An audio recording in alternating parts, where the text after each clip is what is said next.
सांगालो ना मग ब्राह्मणशाही मुक्त करा, ब्राह्मण पुजारी नको आम्हाला, भिक्खू संघ हवा आम्हाला, वंचित बहुजन आघाडीचा विजय असो, भारतीय बौद्ध महासभेचा विजय असो।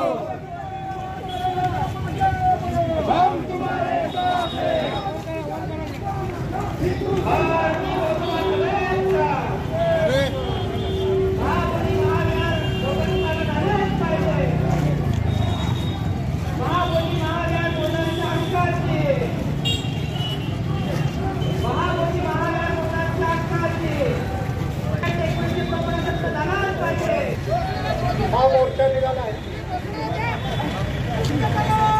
घोषणा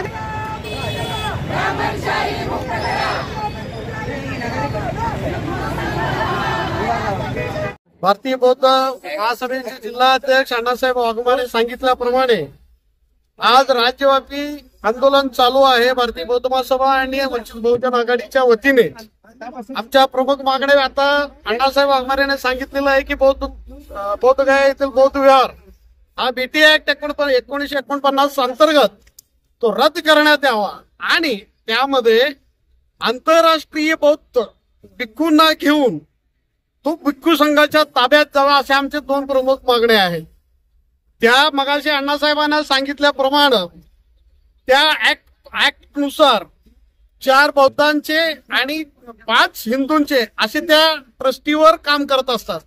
बिहारच्या सरकारने तो कायदा केलेला होता, पण आमची एवढीच मागणी आहे की मौलवींच्या मस्जिदमध्ये मौलवी असतात, मंदिरामध्ये ब्राह्मण पुजारी असतात, जैनच्या मंदिरामध्ये जैन पुजारी असतात, मग आमच्या बौद्ध विहारमध्ये बौद्ध भिक्खू का नकोय?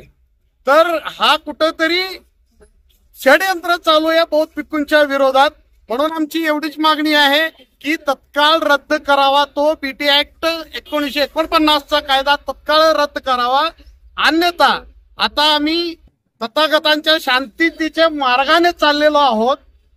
आम्हाला याच्याही पेक्षा तीव्र आंदोलन या आगामी काळात करावे जोपर्यंत हा कायदा रद्द होऊन बौद्धांच्या हातात तो महाबौद्धी व्यवहार सोपवत नाही तोपर्यंत हा आमचा लढा चालू राहील। आपल्या माध्यमातून दिल्लीच्या आणि त्या बिहारच्या सरकारना एवढं सांगायचं आहे की बौद्धांचा जो इतिहास आहे तो संघर्षमय इतिहास राहिलेला आहे। बाबासाहेबांनी ज्यावेळेस आम्हाला बौद्ध धर्माची दीक्षा दिली त्यावेळेस आम्हाला एवढंही सांगितलंय की तुम्हाला पावलोपावली संघर्ष करावं लागेल। तर आमची ती तयारी आहे, संघर्ष करायचा आम्हाला नवीन नाही, कारण का आमच्या बापांनी संघर्ष करूनच आम्हाला एवढं सगळं मिळवून दिलेलं आहे। यापुढेही जोपर्यंत संविधानिक मार्गाने आणि शांततेच्या मार्गाने आम्ही हा बौद्ध विहार आमच्या बौद्ध भिक्खूंच्या आंतरराष्ट्रीय बौद्ध भिक्खूंच्या ताब्यात मिळवल्याशिवाय राहणार नाही। एवढंच या प्रसंगी आपल्या माध्यमातून सांगतो। जय हिंद, जय भीम, जय नमो बुद्धाय।